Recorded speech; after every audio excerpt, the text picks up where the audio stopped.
The funny thing about retirement from MI6 is that nobody tells you the hardest part isn't dodging bullets in Moscow. It's pretending to care about homeowner association meetings in suburban Connecticut. My name is Graham Knox. I'm 45 years old, and I used to interrogate arms dealers. Now I get lectured by soccer moms about my lawn height.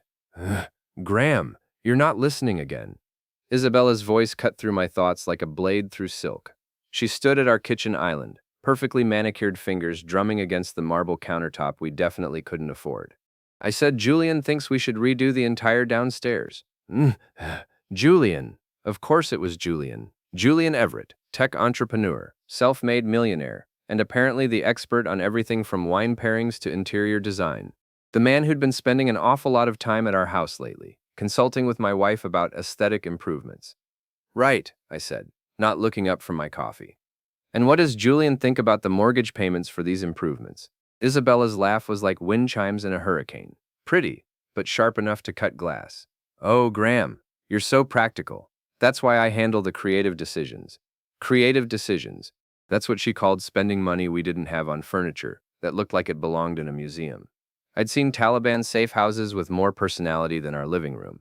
The twins, Emily and Theo, shuffled into the kitchen wearing their school uniforms and matching expressions of preteen misery. At 11, they'd already mastered the art of communicating entirely through eye rolls and heavy sighs. "Mom, can you drive us today?" Emily asked, slinging her backpack over her shoulder.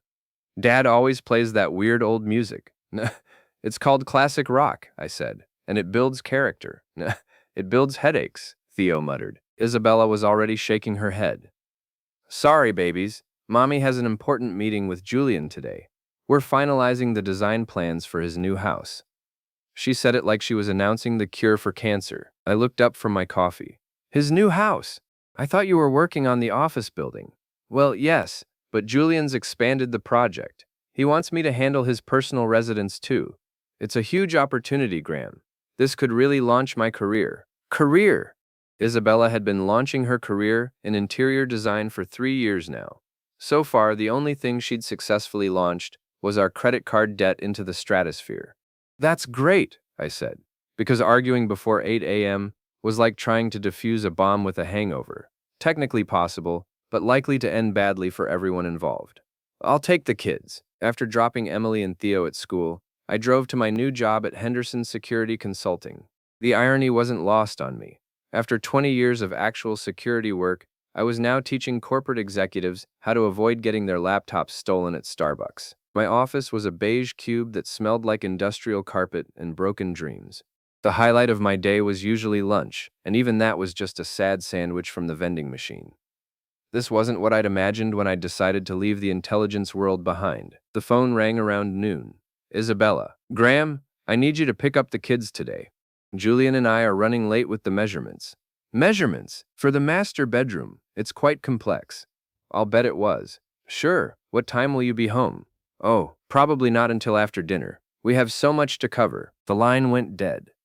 I stared at the phone for a moment, feeling that familiar tingle at the base of my skull, the same one I used to get right before someone started shooting at me. My instincts had kept me alive through 2 decades of intelligence work. They were trying to tell me something now. That evening, I made dinner for the kids, while Isabella worked late again. Emily and Theo seemed unusually quiet, picking at their mac and cheese like it might explode. "Everything okay at school today?" I asked. They exchanged one of those twin looks, the kind that suggested they were having an entire conversation without words. "Dad," Emily said finally, "do you like Mr. Julian?" The question hit me like a sniper's bullet, unexpected and right on target. "Why do you ask, sweetheart?" "He was here yesterday when we got home from school," Theo said. "He made us wait outside while he and Mom finished their meeting." "Wait outside? For how long?" "Like an hour," Emily said. "And it was raining." The tingle at the base of my skull turned into a full-blown alarm bell.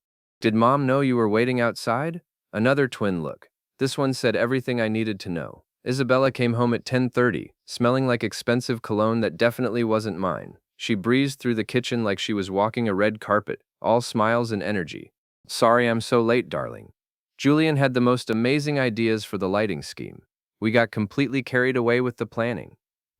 "The kids said Julian was here yesterday." She paused, just for a microsecond, but I caught it. 20 years of reading faces had taught me to spot a lie from orbit. Oh, yes, just a quick consultation. Why? They said you made them wait outside, in the rain. Isabella's laugh was a little too bright, a little too quick. Don't be silly, Graham. They were playing in the backyard. You know how kids exaggerate. But I knew my kids. Emily and Theo were many things. Dramatic, moody, occasionally prone to selective hearing. But they weren't liars. And they definitely weren't the type to stand in the rain for fun. After Isabella went to bed, I sat in my study, staring at the wall and thinking. In the intelligence world, we had a saying, once is an accident, twice is a coincidence, 3 times is enemy action. Isabella's late nights, the expensive cologne, the kids waiting outside. I was definitely at coincidence level, maybe pushing into enemy action territory. I opened my laptop and did what any retired spy would do. I started gathering intelligence. Isabella's phone records would be impossible to access legally, but her social media was fair game. Her Instagram showed plenty of photos from work sites, all of them at Julian's various properties. The timestamps were interesting. Lots of evening posts, tagged at his house rather than his office. Julian Everett's public profile painted him as the typical tech success story. Started a software company in his garage, sold it for $50 million, now invested in real estate and startups. Divorced, no kids, lived alone in a mansion that looked like it belonged in Architectural Digest. I was about to close the laptop when I noticed something. Isabella's purse was sitting on the kitchen counter, and there was something sticking out of the side pocket, something that looked like a USB drive. My training kicked in. Never assume, always verify.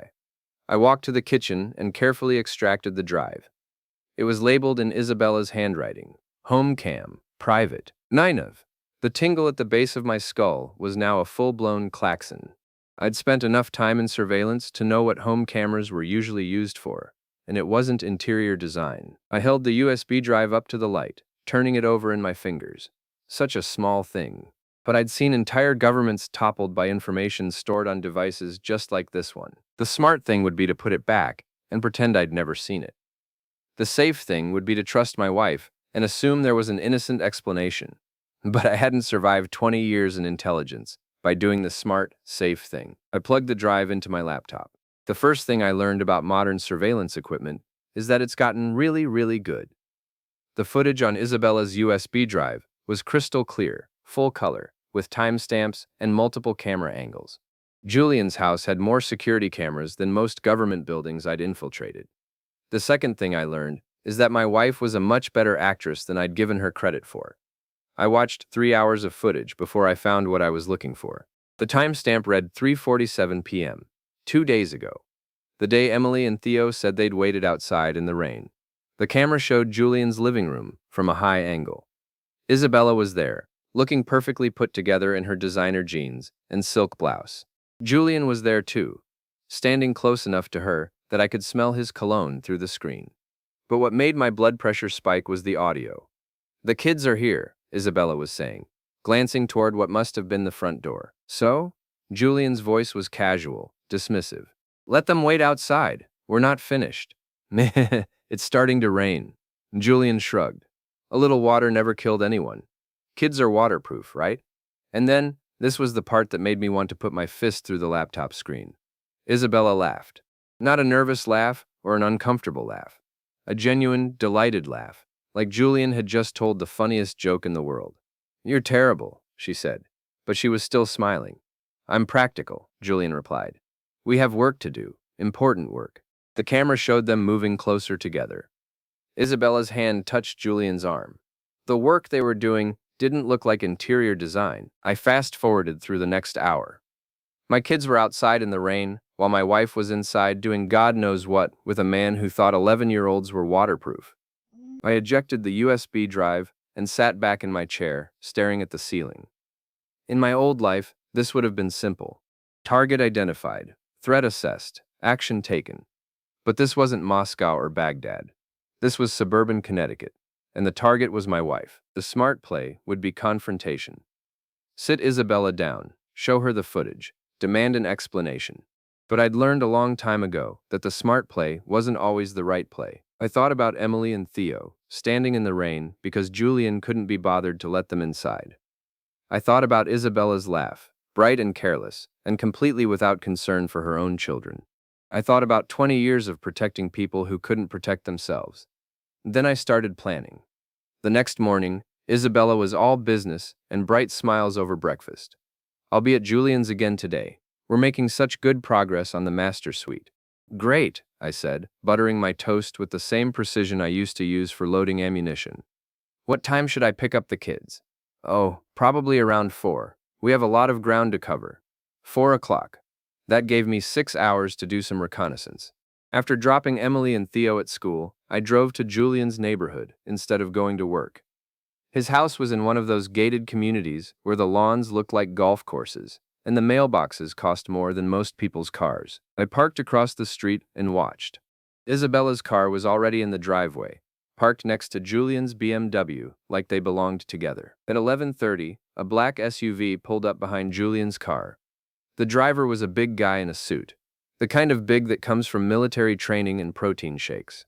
He walked to the front door like he owned the place. I took photos with my phone and ran the license plate through some contacts I still had in law enforcement. The SUV was registered to Everett Security Services. The driver was Callum Morrison, former Royal Marines, currently Julian's head of security. Interesting. Why did a tech entrepreneur need a bodyguard? I spent the next few hours learning everything I could about Julian Everett. His business dealings were mostly legitimate, but there were some gray areas. Offshore accounts, shell companies, the kind of financial complexity that suggested someone with things to hide. By 3 o'clock, I had a pretty good picture of who I was dealing with. Julian wasn't just some rich guy having an affair with my wife. He was a rich guy with connections, resources, and a security team. This was going to be more complicated than I'd thought. I picked up the kids at 4, as promised. They were quiet on the drive home, staring out the windows like they were watching for something.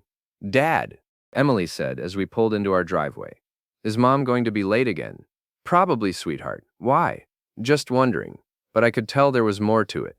Emily had that look she got when she was trying to solve a problem. The same look Isabella used to get when she was planning something. We were halfway through homework when the doorbell rang. I looked through the peephole and saw Julian standing on my front porch, looking like he owned the neighborhood. I opened the door with my best suburban dad smile. "Julian, what brings you by? Is Isabella here?" "We had a meeting scheduled, but she never showed up." "Interesting." Isabella had said she was going to Julian's house. Either she was lying to him or lying to me. Possibly both. "She's not here," I said. "Haven't seen her since this morning." Julian frowned, pulling out his phone. "That's strange. She's usually very reliable. I'm sure she'll turn up," I said. "These things happen." Julian's eyes moved past me, scanning the interior of my house like he was casing it for a robbery. "Nice place. Isabella's told me a lot about it. All good things, I hope." "Oh, absolutely. She has excellent taste." The way he said it made me want to break his nose, but I kept smiling. "Well, if she shows up, I'll tell her you stopped by." Julian nodded, but he didn't leave immediately. He stood there for another moment, studying my face like he was trying to read something in it. "You know," he said finally, "Isabella's really talented. She has a bright future ahead of her. I'm sure she does. It would be a shame if anything held her back." And there it was, not quite a threat, but close enough to make my old instincts start humming. Julian wasn't just sleeping with my wife, he was marking his territory. "I couldn't agree more," I said. "Isabella should definitely pursue every opportunity that comes her way." Julian smiled, but it didn't reach his eyes. "I'm glad we understand each other." After he left, I stood in the doorway for a long moment, watching his BMW disappear down the street. In the intelligence world, we called this kind of encounter a soft probe. Testing defenses, gathering information, establishing dominance. Julian had just made his first mistake. He'd revealed that this wasn't just about an affair. It was about power. Isabella came home at 9, full of apologies and explanations about traffic and last-minute changes to the design plans. She didn't mention missing her meeting with Julian, and I didn't bring up his visit. Instead, I waited until she was asleep, then went back to my study and opened my laptop. If Julian wanted to play intelligence games, I was happy to oblige. But he was about to learn the difference between corporate security and the real thing. I started with his financial records, the public ones at least. Then I moved on to his business associates, his travel patterns, his social media footprint. By 2 in the morning, I had a comprehensive profile of Julian Everett's life, habits, and vulnerabilities. The man had money, connections, and a security team, but he also had weaknesses. Everyone did. I just had to figure out how to exploit them. The next day, I called in sick to work and spent 8 hours conducting surveillance on Julian's house. I learned his routine, mapped his security system, and identified the blind spots in his camera coverage. At 3:30, I watched Isabella's car pull into his driveway. At 4:15, I watched Emily and Theo get off the school bus and walk to our house, where nobody was home to let them in. They sat on the front steps for 20 minutes before I pulled up, pretending I was just getting home from work. "Hey guys, where's Mom?"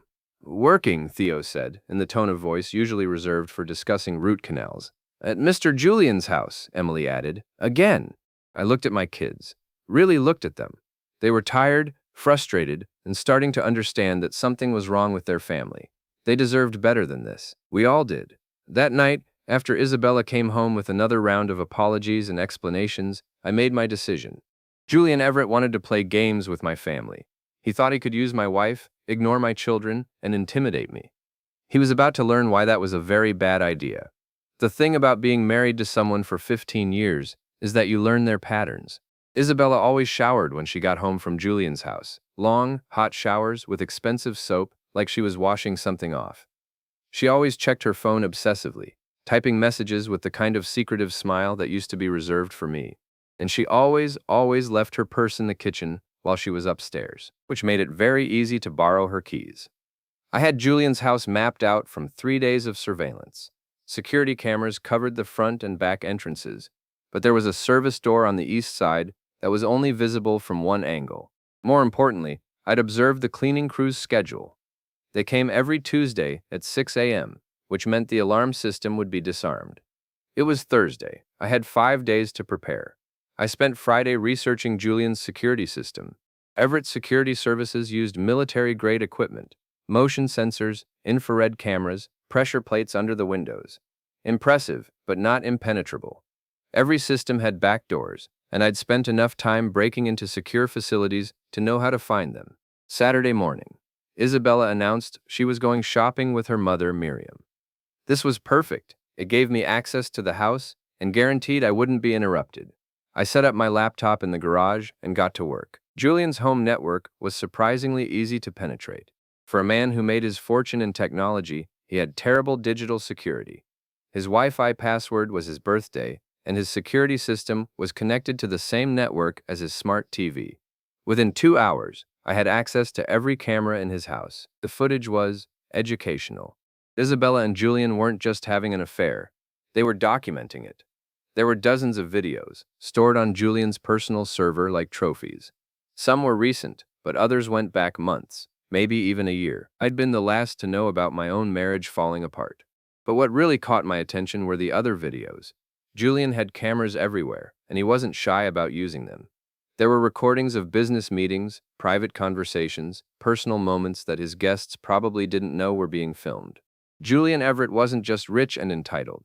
He was a voyeur who got off on having power over people. I downloaded everything. Then I started planning phase 2. Sunday evening, I was in the kitchen making dinner when Isabella's phone rang. She glanced at the caller ID and immediately brightened. "Oh, it's Julian. I should take this." She stepped onto the back patio, but I could still hear her through the screen door. "Hi, baby. No, I can't tonight. Graham's being clingy. I know. Maybe tomorrow afternoon? Baby." She called him baby. I turned back to the stove and stirred the pasta sauce, with perhaps a little more force than necessary. Emily and Theo were in the living room, supposedly doing homework, but actually playing games on their tablets. "Dad?" Emily appeared in the kitchen doorway. "Are you and Mom getting divorced?" The question hit me like a punch to the solar plexus.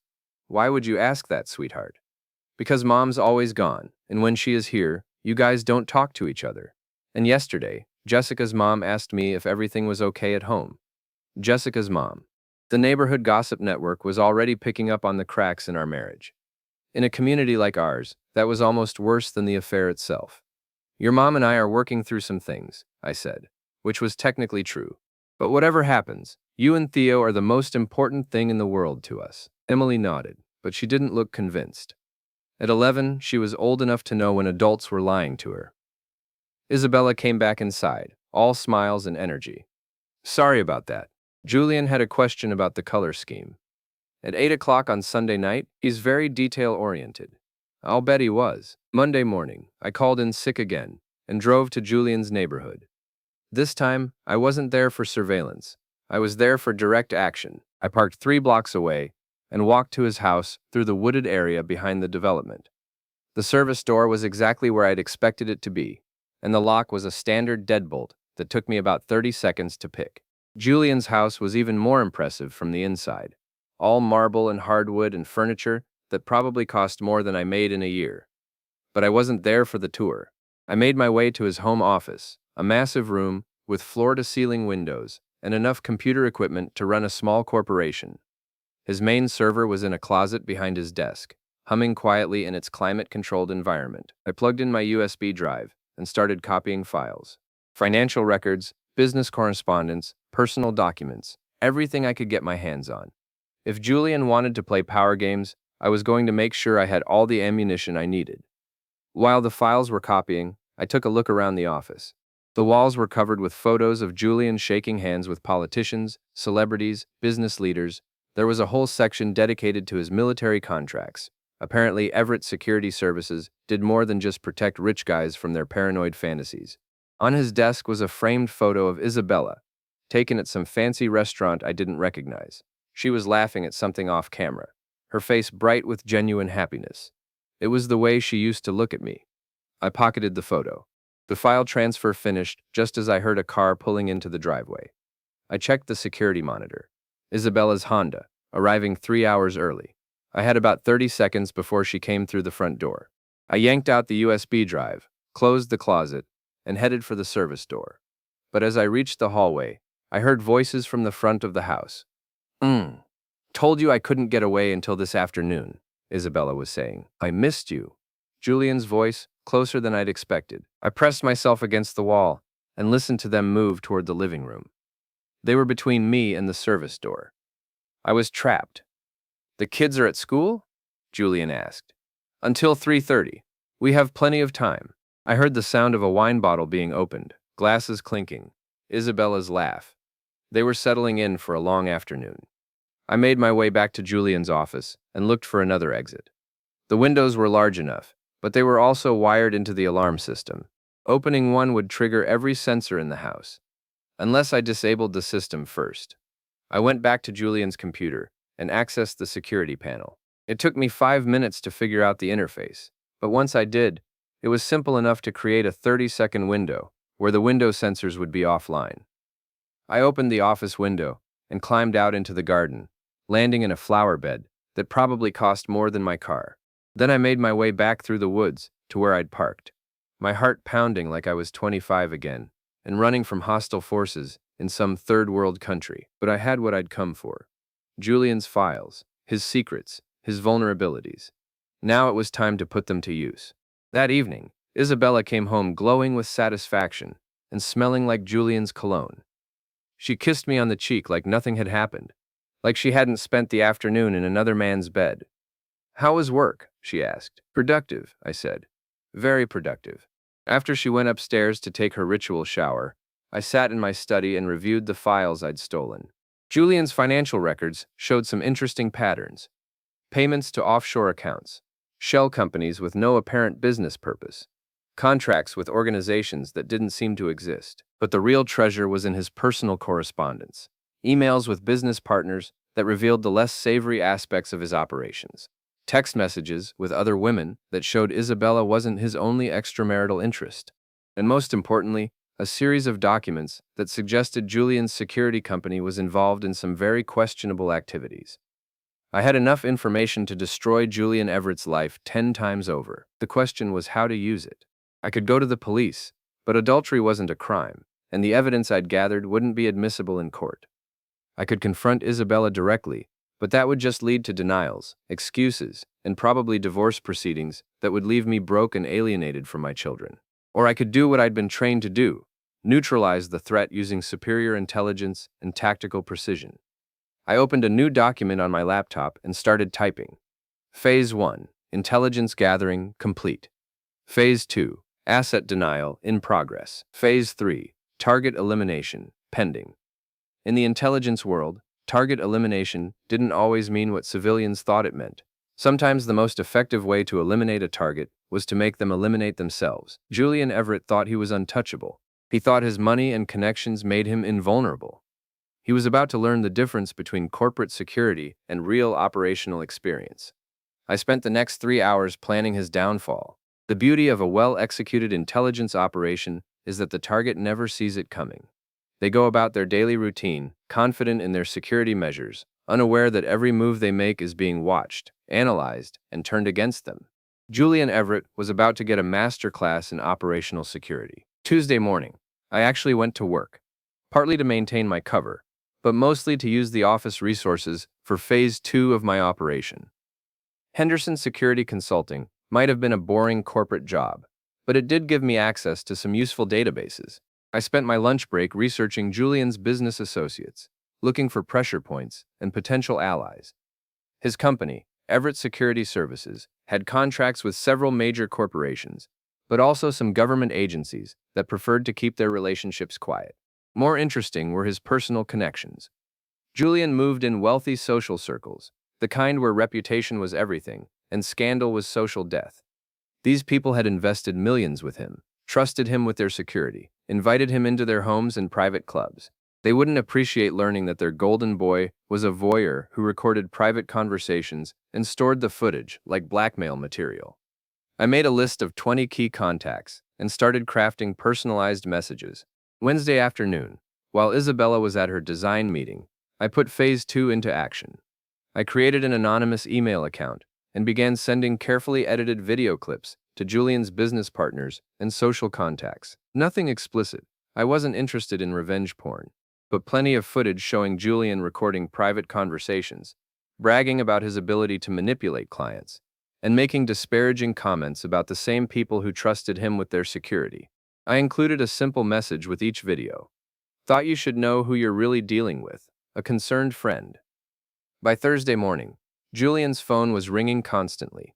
I knew this because I was monitoring his communications. Breaking into his email and phone records had been almost embarrassingly easy. For a security expert, the man had terrible operational security. The first few calls were confused clients asking for explanations. Then came the angry investors demanding meetings. By noon, Julian's lawyer was calling every hour. But the real masterpiece came Thursday afternoon. I was picking up Emily and Theo from school when I saw Isabella's car speeding past us in the opposite direction, heading toward Julian's house. Her face was pale, her expression grim. 20 minutes later, my phone rang. "Graham, I need you to watch the kids tonight. There's been some kind of crisis at Julian's company. I need to help him sort it out." "What kind of crisis?" "Someone's been spreading lies about him, trying to sabotage his business. It's terrible." I made appropriate sympathetic noises while internally celebrating. Phase 2 was working perfectly. That evening, while Isabella was at Julian's house doing damage control, I implemented Phase 3, direct confrontation. I waited until the kids were asleep, then drove to Julian's neighborhood and parked across the street from his house. Isabella's car was in the driveway, along with 2 other vehicles I didn't recognize. Through the front windows, I could see people moving around inside. Julian, Isabella, and what looked like his lawyer and accountant. I pulled out my phone and called Julian's cell number. "Who is this?" His voice was sharp, stressed. "Someone who knows what you've been doing." A pause. "I'm going to hang up now. I wouldn't recommend that. Not unless you want the police to receive copies of your home security footage. Specifically, the videos showing you recording private conversations without consent." Another pause, longer this time. "What do you want?" "I want to have a conversation. Face to face. Tomorrow noon, at the Starbucks on Main Street. Come alone. And if I don't, then by tomorrow evening, every news outlet in the state will have copies of your greatest hits collection. I'm particularly fond of the one where you're explaining to your accountant how to hide money from the IRS. I hung up before he could respond. Friday at noon, I was sitting at a corner table in Starbucks, watching Julian pace outside on the sidewalk. He looked like he hadn't slept in days. His usually perfect hair was disheveled, his expensive suit was wrinkled, and his face had the gray pallor of a man whose world was falling apart. He finally came inside and sat down across from me. his eyes darting around the coffee shop like he expected snipers to emerge from behind the pastry display. You're Isabella's husband, he said. It wasn't a question. Graham Knox, pleased to finally meet you properly.